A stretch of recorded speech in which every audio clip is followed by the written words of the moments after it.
After 13 years, iyakan ka pa rin.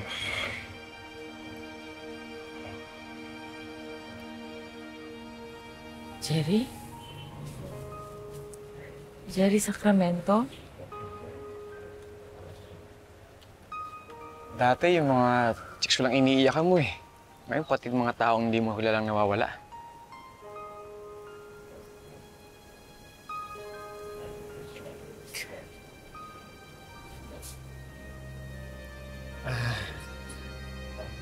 Sorry, kilala mo. Asawa ko. 3 taon na siyang nawawala.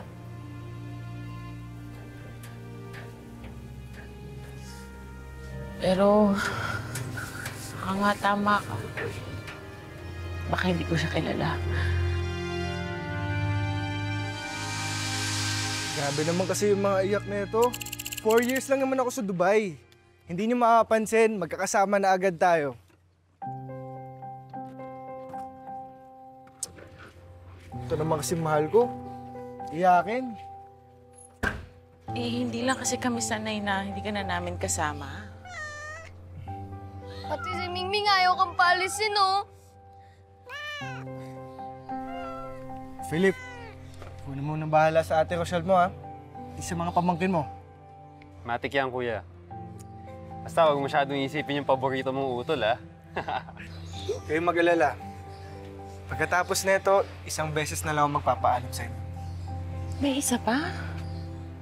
Pag natigok na ako. Swerte ko pag nakapagpaalam ako sa inyo, di ba? Huwag mo nga sinasabi yan. Baka matakot yung mga bata. Hindi magandang biro, hindi nakakatawa. Mahal ko, pangako. Pagka-uwi ko, may sarili ka ng tindahan sa palengke. At may tricycle na tayo. Halika kayo mga anak.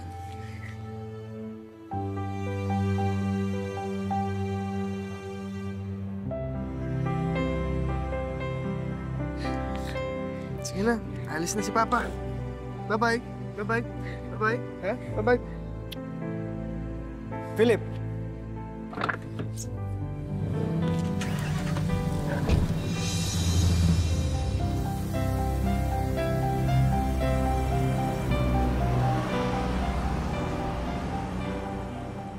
Rochelle, balikan nga muna natin ang buhay ninyo ni Diego nung kayo nagsasama pa.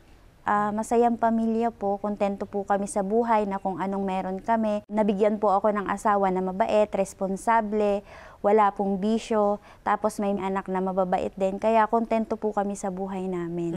Ang kabuhayan nyo, ano?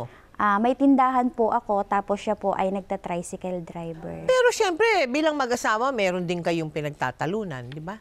Ang pinagtatalunan po namin, yun nga po, madali po siyang magtiwala sa tao, madali po siyang kaibiganin, kumbaga, yun nga po, lagi po siyang naalis ng bahay. Mahilig sa barkada. Opo, mabarkada po. Mabarkada siya. Kunin nyo na yung mga gusto ninyo. Yan. Ganda yan. Ate, oh. Ingatan nyo yan, ha? Tsaka huwag na kayong pabili sa papa ninyo.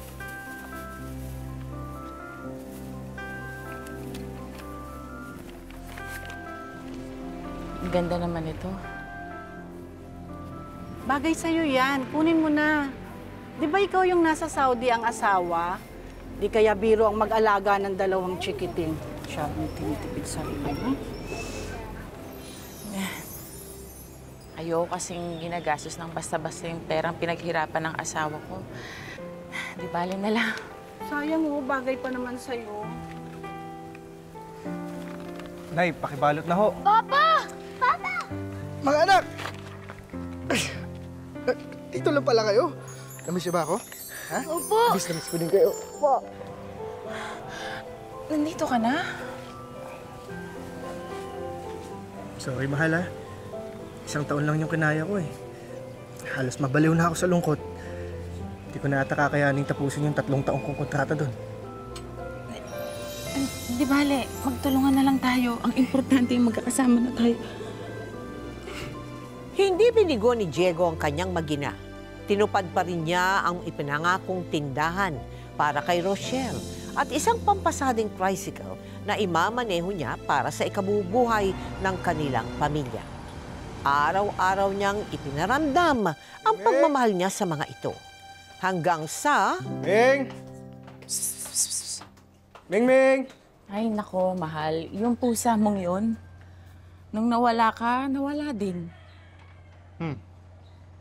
Malakas naman pangamoy nun. Babalik din yun, nandito na ako eh. Huwag mo ang gagalawin. Kami ni Papa bubuo niyan eh. Para isa lang po, kuya. Sige na. Ivan, Shiniel, tama na yan. Magugusot pa yung mga uniform ninyo. Hindi ba dala kayo ititigil? Sige kayo, aalis na lang ulit si Papa. Wag po. Kausapin ko nga kayo. Ivan, Shaniel, hindi dapat kayo nag-aaway, ha? Magkapatid kayo. Magkakampi. At ikaw namang kuya, dapat pinagbibigyan mo yung bata mong kapatid. Okay? Dapat maging mabuting example ka sa kanya. Sorry po. Kailangan pala kayong takutin para sumunod eh. Paano pag bigla na lang talaga nawala si Papa? Yan ka na naman eh. Sige na. Baka masira pa ang record ng tatay niyo pinaka-on time sa buong mundo. Na.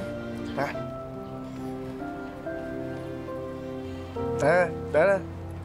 Malilate na tayo. Tara. Up.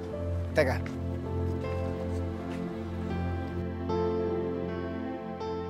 I love you, mahal ko.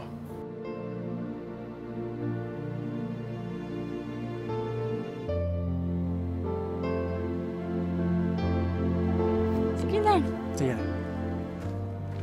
Ano, tara?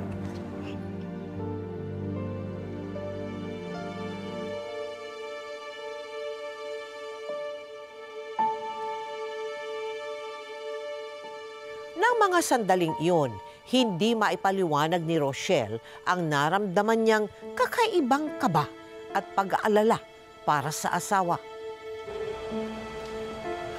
Mama, nasan po si Papa?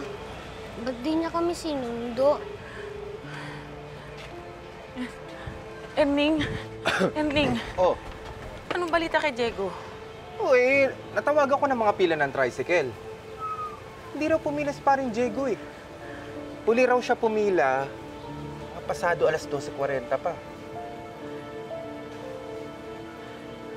Ring lang ng ring ang cellphone eh. Hindi naman niya ginagawa, hindi sumasagot. Bawat kibot doon, nagde-text sa akin yun. Nasaan na ba yung asawa ko?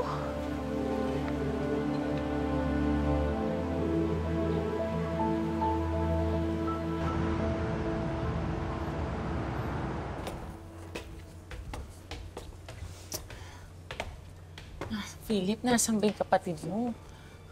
Buong araw na tayo naghahanap eh. Ate, di ba cellphone ni Kuya to?